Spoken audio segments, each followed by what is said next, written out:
Rocky, like it's Rocky for the people that can't pronounce Rogelio. Yeah, like same thing with me. It's Jesse. Yeah, As soon as Jesse, yeah, same isn't thing. that Well, welcome wild? to Yeah, yeah, man, that is. I feel like that's a very specifically South Texas kind of Mexican kind of thing. That Um, is. Yeah, man. I feel like I don't know, at least in like the mainstream or whatever, like not a lot of people like to say like Mexican straight up. Like they're like always like Latinx, Hispanic, whatever. Like just like we're South Texas Mexicans, and like this it's a strange thing that we have sort of this dual identity. I'm Rogelio and Rocky. You're Jesus and Jesse. You know what I mean? It's a wild thing. Kind of like when Yeah. Edward James Olmos and Selena, when he was like, "We have to be twice as Mexican as the Mexicans and twice as American as the Americans," and yeah, it's a weird perspective, but it's cool. It's unique. Yeah, bro, for sure. Well, welcome to the show, Rocky man. Oh yeah, for Appreciate you sure, man. coming Oh, on. yeah. So now we have started. Okay, We cool. started Yeah, officially. I Now, dig it. what I see, Oh yeah, yeah, I'll I edit see the it. live. I see the live now. It's Yeah, oh yeah, yeah. No, it's all good. It's all good. I appreciate you coming on, bro. So you got your business going here, the Susheria. yes sir. Uh, Yeah. we I call it sushi para nosotros, Mm. like sort of sushi for everyone, sushi for the people that don't really know or like don't really have an introduction to sushi.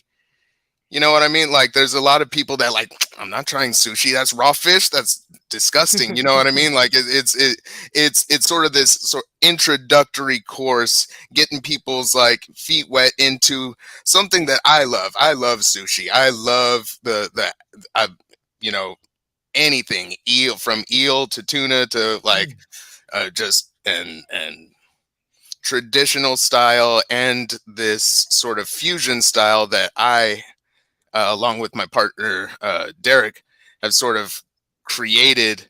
We haven't really seen anything quite like it. There are people that like claim they have sushi burritos and stuff like that, but this is straight up. We put Mexican food with Asian influence inside a sushi roll. So we'll have Nice. like teriyaki marinated carne asada. Mm. Yeah. So we'll have like charo beans inside of a miso soup.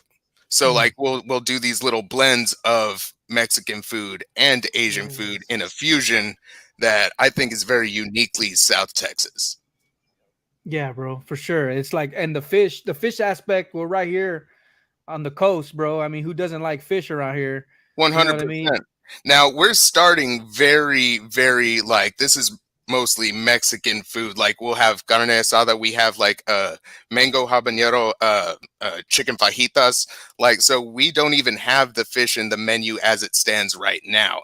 As we grow and expand, we will start to have those. Okay, now you're used to like, eating with chopsticks and whatnot. Like this is Crazy. strictly like this is food you know and love with a little bit of an Asian flavor just to sort of like get people's feet wet that would never have tried this before. You know what Wow, I mean? bro. Yeah, Yeah, for sure. That's definitely a different look or outtake at it, dude. Damn.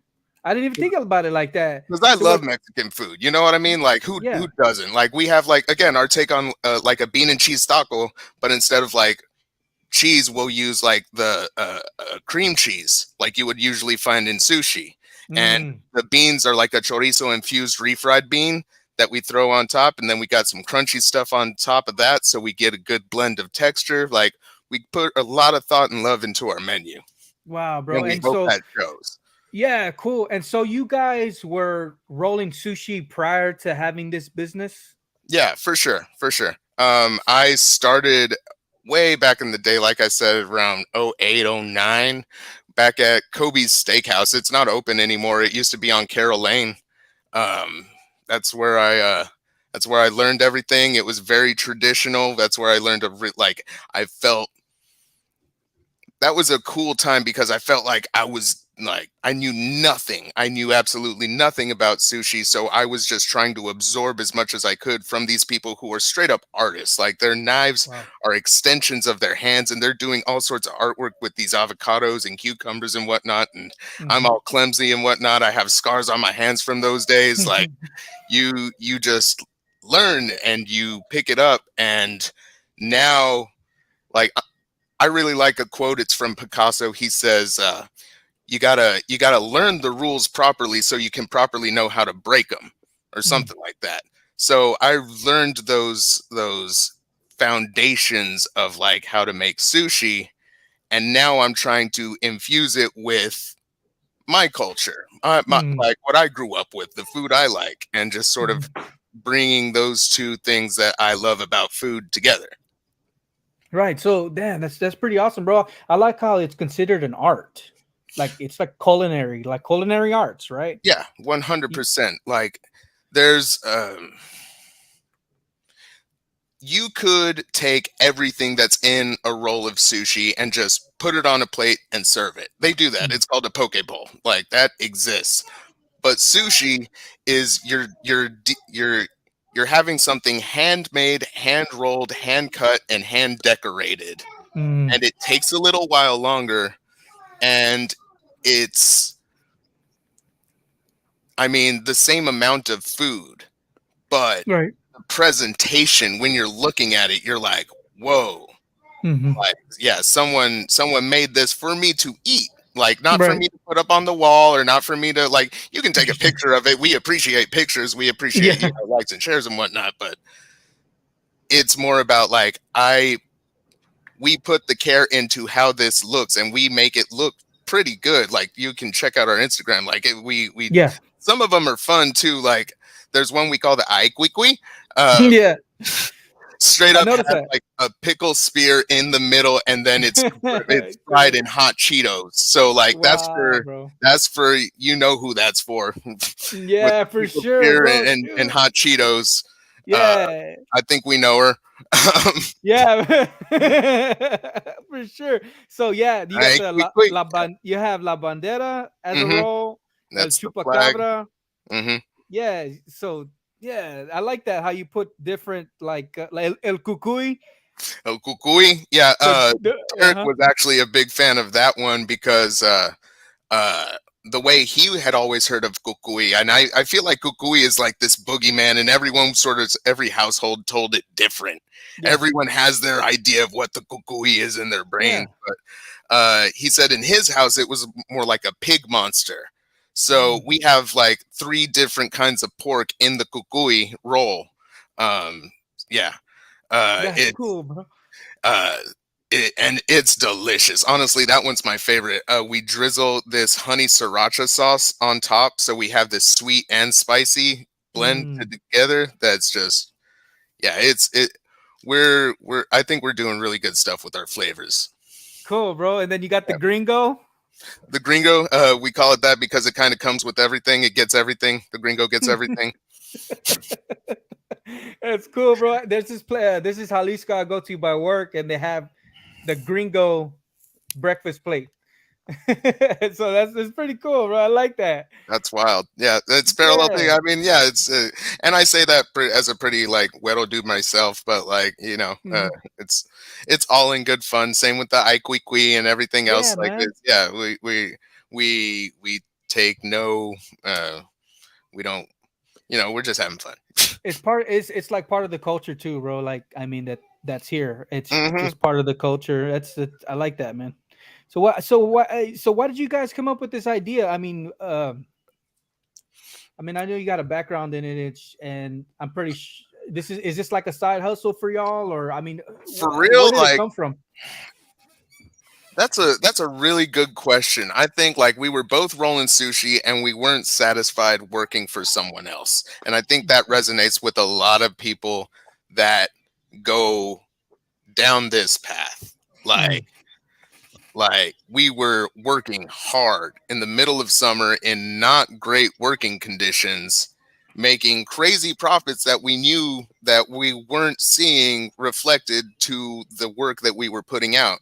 And we decided like, hey, if we're going to be working this hard, let's do it and see more of that coming our way because it is our work. Cool, man. That's respectful. Yeah, especially in something like sushi where we are putting a lot of this. When as a creative, when you're making an art, you're putting a little bit of yourself in each production. Even like as a musician, if it's the same song and you perform it a lot, but it's still different every single time. Same with a sushi roll.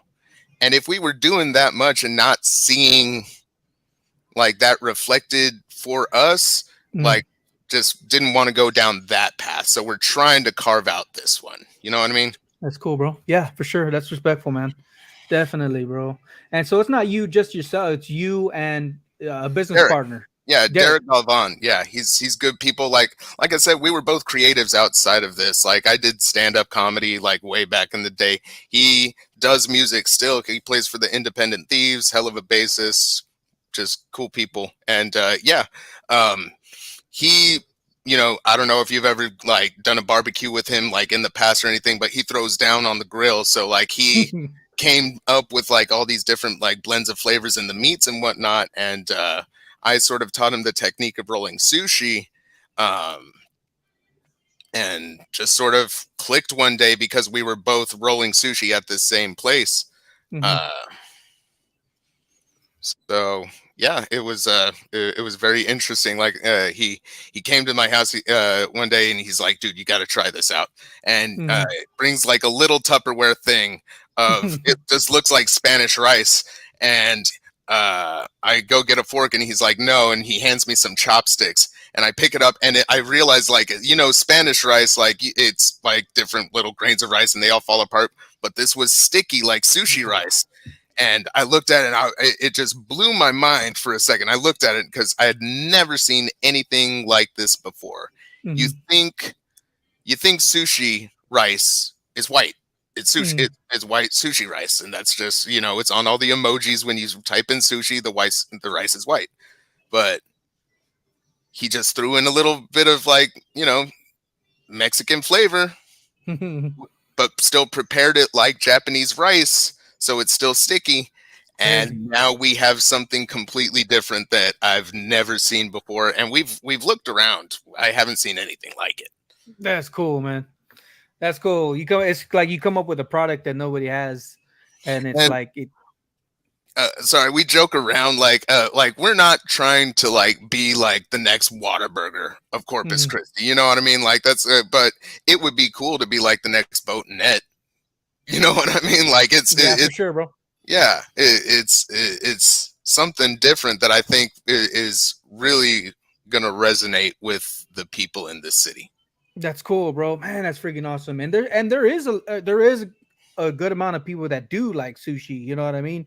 For sure. Hispanic, yeah. So yeah, definitely. I think people would like it for real, man. So what are you guys doing? I know you guys got on the Comicon. That's pretty cool, man.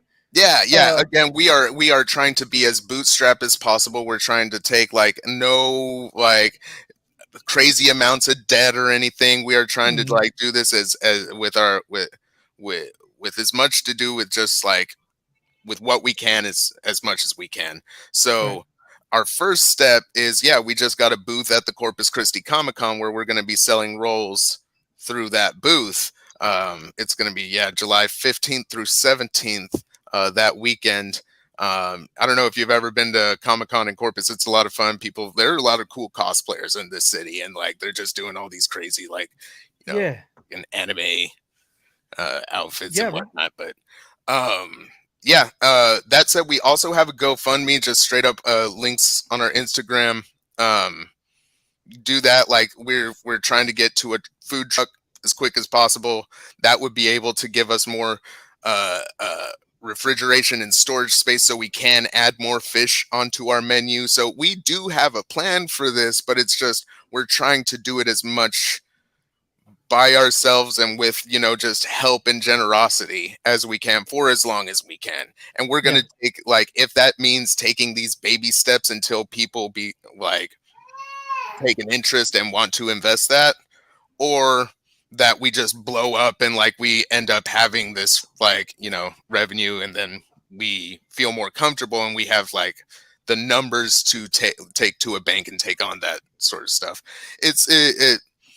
What we're playing it by ear. I think you can appreciate that as a musician. Like we are doing it as bare bones and sort of pop up as we can. for as long as we can, and then we're gonna take that next step when it comes. Yeah, bro, that's good, man. Yeah, that's how I wanted when I started the brand. That's how I did it. Hell of a Basically, brand, by the way. I love the art. I love appreciate it. your the bandanas, Yeah. the checkerboards. Those are Hmm. they're clean. Anyway, Cool, sorry. man. Appreciate Yeah. it. Yeah. No, so when I started it, I didn't want to borrow money either, bro. Like, so I was like, dude, how do I get it out there? So I started giving a lot of stuff away. You know what I mean? Because people wearing it, you got your billboard right there. Hmm. So that's and I'm striving to stay away from borrowing money. You know what Yeah. I mean? Because I think it kind of stifles your income on the way up. You know what I mean? Yeah. But yeah, definitely, dude. Hell yeah, man. We're definitely gonna plug you guys for sure. That's So you what's got up, man. We and y'all appreciate it. raised on the GoFundMe so much money to go to Yeah. Comic Con, right? Yeah, the booth fee, we signed up, and it took a while to get like the sort of uh acceptance letter or whatever to have the booth. And they were like, "Yeah, congratulations, you've been approved to have a booth at Corpus Comicon. Just reserve your booth fee of $650." And we were like, "Okay, yeah, right on." Like, but it's a completely fair fee. It totally makes sense. We were just like, "Oh, 650 word." So we actually that's Yeah. when we realized that maybe a GoFundMe before we start, like, Oh hell yeah, yeah. And that's a then, good yeah, idea. within That's a like 4 days, people were like, "Oh," because that was just from people that, like, we have a few recurring customers and whatnot. We had some local businesses that were like, "We're going to put up our poster." Kyle Holscher, attorney, one of the cooler, best attorneys in Corpus Christi. um yeah, a couple of other people. Lorelei Brewing. mhm. Lorelei Brewing was like, "Yeah, throw our logo on." So yeah, brought to you by really good beer. uh um Anyway, yeah, I'm not gonna go too Dude. hard in the paint for him yet, but yeah, no. Dude, that's a good idea. Like to be able to like ask for money and then people actually support you in that way, dude. That's a good idea. I didn't even think about it. I was like, damn, that's a good idea. And then I look at y'all's page before we came on and said 675 paid for. I was like, damn, Yeah, it that's a was it good was idea, bro. it was really cool that, like, we had people that, like, wanted to see us. I'm sorry, hang on, I got a kitty over here. uh yeah, the people that wanted to see us at the Comic-Con and see us grow like that and get our product out there. It was cool to see kind of like the troops rally like that. Yeah, for sure, bro. And then I'm sure you guys like have your own little circle and which is tight, you know what I mean? Especially in those areas, bro. It's like they're willing to help you, bro, because they're your buds, you know what I mean? Like and you mentioned earlier that I think it's how you met Derek, right? Weren't y'all playing D&D for a while or something like that? Well, that was later on. That was when we Oh, sort of okay. allowed our nerdy selves to sort of Yeah. uh, allow ourselves to sort of be like that. No, we started at House of Rock, where he would do music and I would do stand up just on open mic nights, and then just around through the city a few times through that after that, and then we worked at the Exchange. We were working at the Exchange together. He was back at house and I was a server, and Mm. so one of the servers brought up D&D. I think it was because, like, Stranger Things or something like that. They wanted to start playing Dungeons and Dragons, and like Derek was like, "Are you serious?" And Very good, Derek, bro.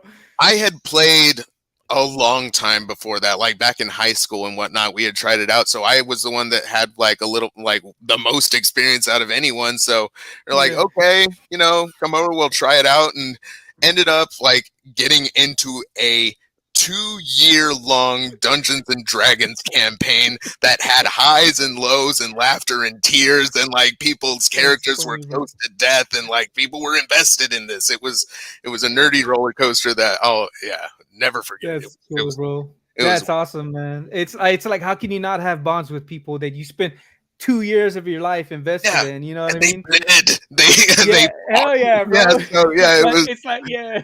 yeah. It was really cool times. Yeah, shout out to just Dungeons and Dragons and nerd stuff in general. If you haven't No had a kidding, chance bro. to play, I would recommend it. But anyway. Bro, yeah, for sure, man. That's awesome, man. Yeah, so I appreciate you coming out. I don't know if there's anything else, man. Shoot, what else we Um talking here? Let me think. Which schools did you go to here in Corpus, man? Oh boy, I went to Moody and Ray. Actually, Oh, yeah. Moved. Graduated a Trojan though. Mighty Trojan. the Mighty Trojan. What That's about you, cool, man? bro. I went to Ray for 3, graduated from Miller. What year did you graduate? 02, I think. Oh two. 01 or Okay. yeah. Okay. Oh Yeah. seven. Oh seven. A little younger, but Okay. yo, hang Yeah. on, real quick. What? Oh, never mind. I saw a meme like yesterday that messed my brain up because I was born in '89, Uh-huh. and it said anyone born in '89 has been alive through 5 different decades. It's got Ooh. the '80s, the '90s, 2000s, 2010s, and 2020s, and that hurts. That's wild. Yes. Yeah, Yeah, bro, for sure. I've been processing that for a minute, but anyway, yeah. So July 15th through 17th, Corpus Christi Comicon. Independent Thieves is Derek's band. Dungeons and Dragons is a cool game. Check out the Corpitos bandanas and hats. We might be sporting a couple if he's still into giving out stuff for free every once in a while. Nah, we'll throw you a roll or two, man. No, this was fun, dude. Yeah, man, for sure. I appreciate you coming on, and I appreciate you, dude, for real. Yeah, this Yeah, is for awesome, sure. dude. This is You as awesome well, what man. you're doing, man. Hey, Jesus, Jesse, whichever. Yeah, Rogelio, Rocky. Yeah, man. Hey, have a good day, man. You Appreciate too, you. man. Thank Yeah, you. Bye. peace.